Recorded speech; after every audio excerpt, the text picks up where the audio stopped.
contend that within the criteria guidelines that are identified by Ministry of Transportation Ontario, that we are seeing more provincial highway traffic, but our ultimate thing is this is a connecting link, because in the absence of having the other two routes being considered by the province in terms of other bypasses, it is traffic. But again, the reason for the reduction, we are better understanding, is that due to the other projects having higher priority over ours. So we're going to be resubmitting for the 2018 budget our request for connecting links. Okay. Perhaps the question I'm after is, back when we were told that we were denied funding, I appreciate now the response we're getting is that it's because of the amount of money in the funding envelope. But the information we had at our last meeting when this was addressed, we were told by our engineering department that the reason we were denied funding was because it was the issue of local versus provincial traffic. So my question is, with respect to what we were told then, and I trust that this is in writing, that was the reason why we were denied funding. It had nothing to do with the amount of money in the envelope. I mean, are you able to confirm that? Through you, Mr. Acting Mayor, to Councillor Romano, I'll look to Mr. Ramil to respond. Again, the meetings that we had with the regional director, we did have discussions about local versus provincial traffic, and we did have interpretations of one component of the criteria that's reviewed with respect to any application. But there's several components that are analyzed by the province. At the end of the day, it was in its totality that they looked at it relative to other projects, and we were denied on that basis. We've had letters that we provided back and forth. We did have a meeting with the regional director. We asked in specific writing for the confirmation that it wasn't just the local versus provincial traffic that was the reason for not getting the award, but we have not received anything back in writing from them one way or the other on that issue. Subsequent to that, we've had the meetings where and you saw through the media, where the minister's made his comments, and we've heard like comments on other fronts. So, Mr. Ramil, I turn to you if there's anything more you would like to add. And perhaps just to help simplify or streamline the question again, I'm looking at what we were told, and just as a council, we were told at the last time this matter was addressed before the new year, that the reason why we were denied funding was it was a local versus provincial traffic flow was the issue. Is that accurate? Through you, Acting Mayor, to the CAO and Councillor Romano, I think there was some consideration that by the MTO that the Black Road capacity was adequate for provincial traffic at the time our application was denied in 2016. Okay, thanks. That's all I have to add. So since the minister was here, now the discussion has turned to be one of there wasn't enough money in the funding envelope. So looking at our goal moving forward, obviously we are clearly applying for the funding now again in the 2017 year, because it would be a renewed new application, correct? Through you, Mr. Acting Mayor, I would look to Mr. Ramil, but again, yes, we'd be looking at it to apply for 2018 project in 2 phases.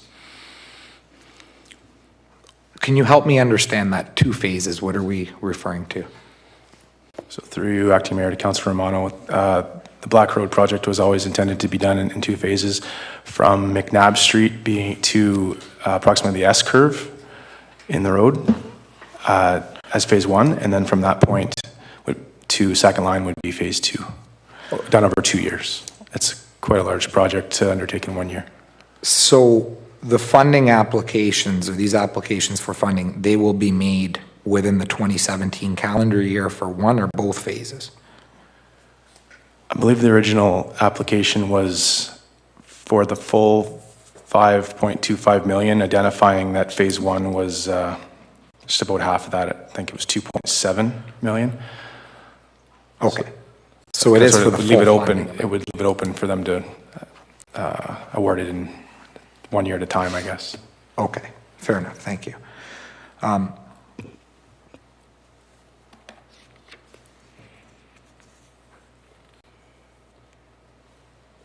just don't want to repeat things that you've already addressed, Please Mr. CAO, sorry.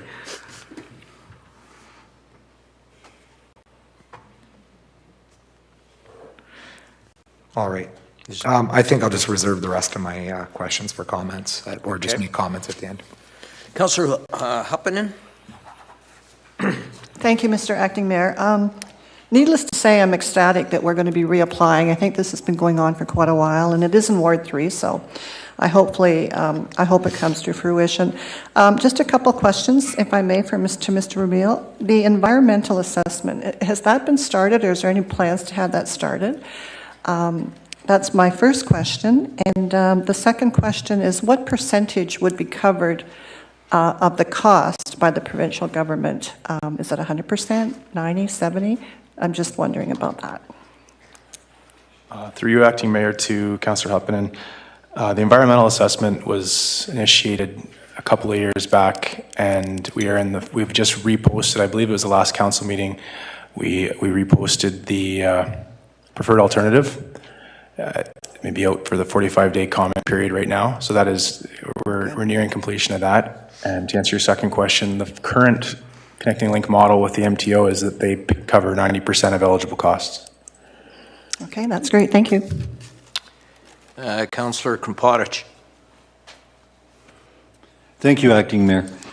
I got several questions I have to ask, and I just need to confirm some information that I researched myself on connecting links. So my understanding is that it was about 2 decades ago that the government downloaded the responsibility of the portion of the provincial highways lying within municipal boundaries, the connecting links. Previously, the provincial government was responsible for maintenance and repairs of these roads, which have stayed downloaded under the current government. Is that correct? Through you, Councillor, or Acting Mayor, to Councillor Kramparich, I'm not 100% of the history of the Connecting Link program, but okay. It sounds reasonable. Yeah. Well, this is the information that we got. So as it was cut, the program was cut in the late 2012 or early 2013. And no one knows for sure, because the municipalities only found out about this when they were subsequently turned down for funding on the grounds that the program no longer existed. So in April of 2015, the government announced a new Connecting Links program, and funding is a teeny fraction of what the previous program provided. It is also application-based, not formula-based, meaning that the funding is subject to arbitrary decisions by the MTO. And so municipalities cannot count on funding or make a long-term plan. And despite being announced in 2015, money did not start flowing until 2016 and 2017, suggesting that this program is more about government announcements and re-announcements than a long-term funding solution for maintaining downloaded roads. So this is a big concern for me. And I really appreciate the resolution coming forward from Councillor Romano, but I don't honestly believe that it's strong enough. I think the language is too weak. What I would like to see is it being amended and taking a look at that our city takes a look and asks the provincial government to reassume all costs of maintaining and repairing provincial highways located within the city's boundaries that were once provincial responsibility, or failing this, restore provincial funding for the Connecting Links program back to what it had been during the first iteration of the program prior to 2013, and make the program formula-based instead of application-based. And let's firm up the language. Okay, I don't think that would qualify as a friendly amendment. Absolutely not. Maybe you could second. So that one is a, do you want to bring that forward as a resolution? Yeah, it's probably best at this point, Councillor Compontage duly noted, it's probably better to be served as a notice of motion for next meeting, because it's quite a departure and we're dealing with the motion before us. Agreed. That'd be okay. Okay, thank you. Are there any other questions regarding this resolution? Councillor Fata. Mr. Acting Mayor, just for clarification now, we've just had some information from the CAO. What will this resolution possibly serve any purpose based on what you just told us as far as what your conversations? I mean, are we just going to hear the same information that you just shared with us earlier?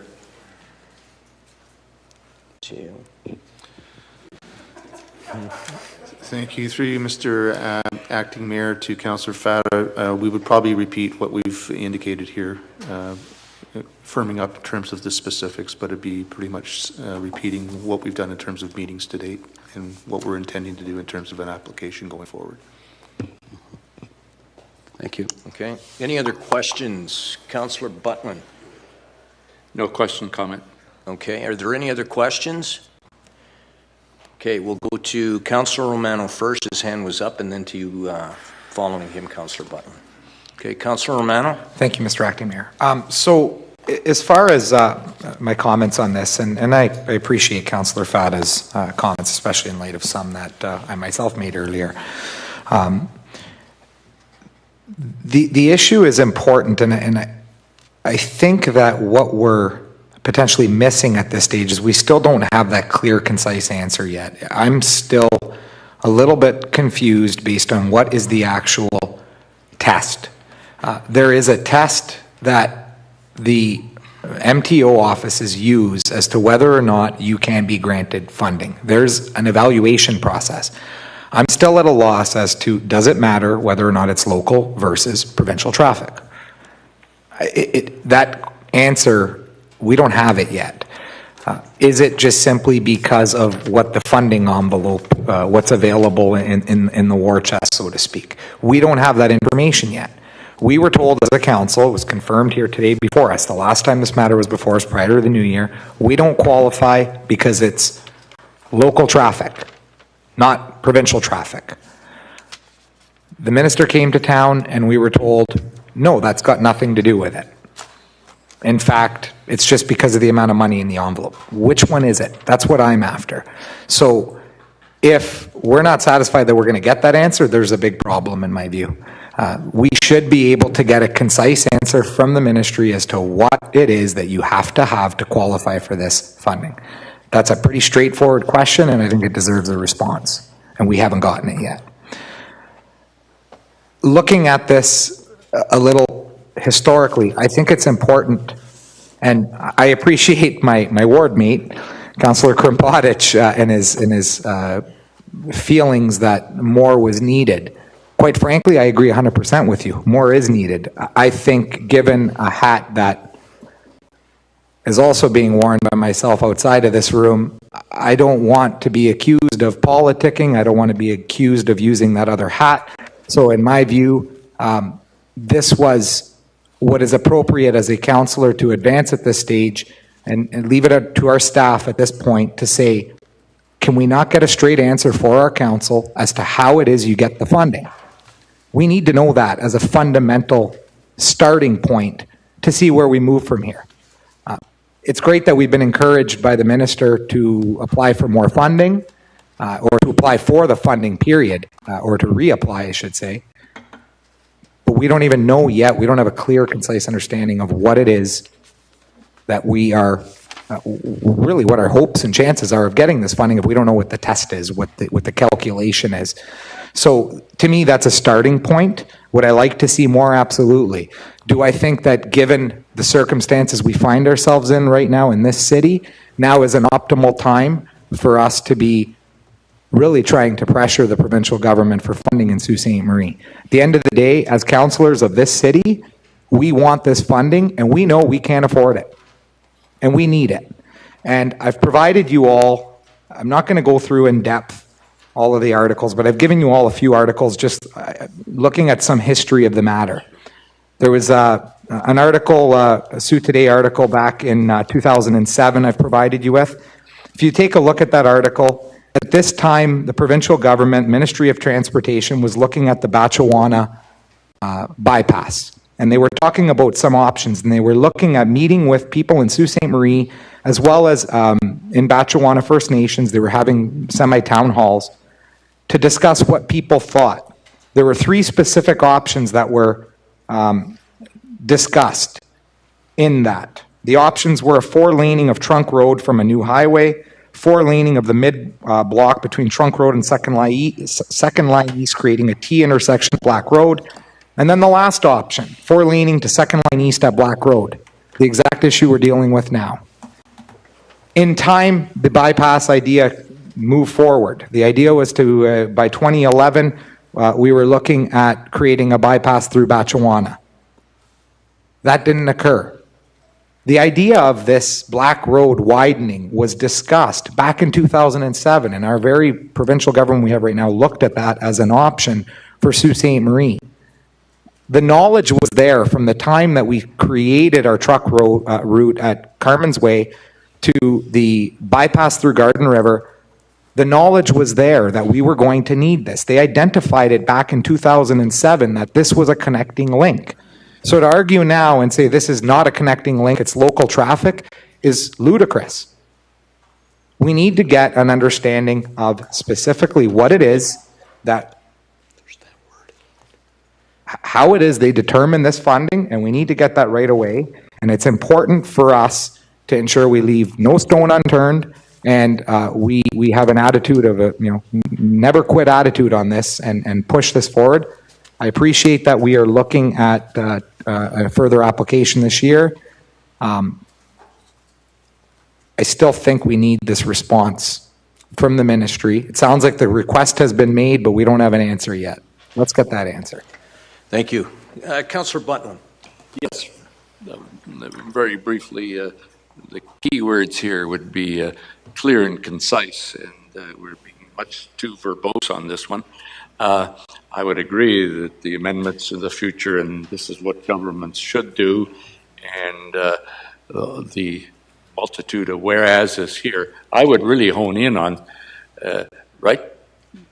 do this now. There's all kinds of productive meetings going on, and we'll apply in the future, but I like the idea. Request to contact the Ministry of Transportation to obtain a clear and concise opinion as to what is required in order to meet the threshold to receive connecting link funding.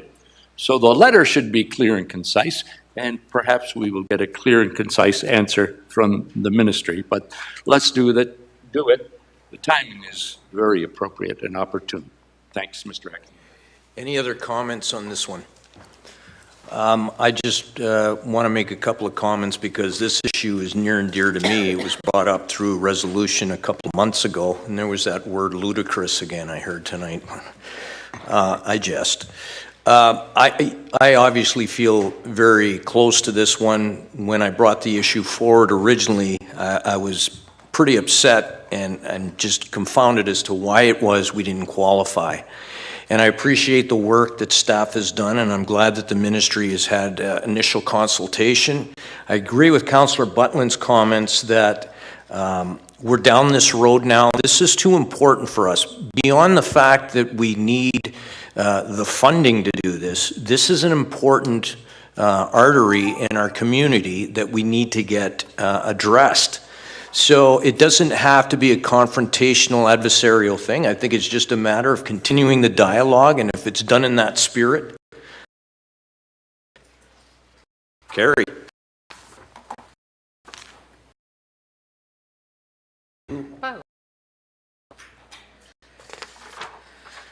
Under Agenda Item 11, a motion by Councillors Myers and Bruni resolved that all bylaws under Item 11 of the agenda under date February 21, 2017 be approved. All in favor? Carried.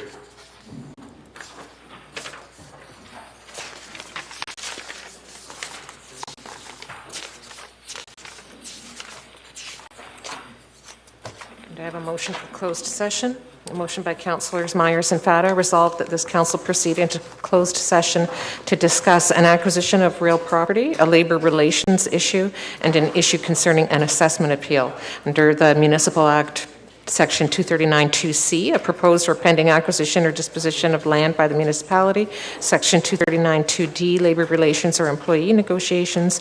239(2)F, solicitor-client privilege. Further be it resolved that should the said closed session be adjourned, the council may reconvene in closed session to continue to discuss the same matters without the need for a further authorizing resolution. All in favor?